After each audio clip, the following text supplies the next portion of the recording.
रत्नागिरी जिल्ह्यात अनेक ठिकाणी मतदान यंत्रात झालेला बिघाड, त्यामुळे खोळंबलेली मतदान प्रक्रिया आणि चिपळूणमध्ये भरारी पथकाला सापडलेली 68,000ची रक्कम यामुळे जिल्हा परिषद आणि पंचायत समितीच्या सार्वत्रिक निवडणुकीमध्ये सावळा गोंधळ पाहायला मिळाला। ईव्हीएममध्ये सातत्याने बिघाड होत होता आणि अनेक ठिकाणी या घटना घडल्यामुळे नागरिकांमध्ये मोठा नाराजीचा सूर दिसून आला।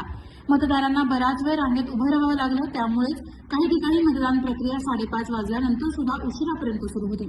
दरम्यान दुपारी 3:30 वाजेपर्यंत रत्नागिरी जिल्ह्यामध्ये 47.38% इतकं मतदान झालं। ही आकडेवारी प्रक्रिया पूर्ण झाल्यानंतर कदाचित 57%पेक्षा जास्त होईल असा अंदाज व्यक्त करण्यात आलाय।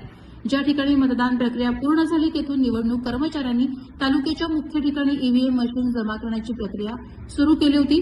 आलेल्या कर्मचाऱ्यांचं रत्नागिरीमध्ये गुलाबाचं पुष्प देऊन स्वागत सुद्धा करण्यात आलं। प्रहार डिजिटलसाठी अनघा निकम मगदूम, रत्नागिरी।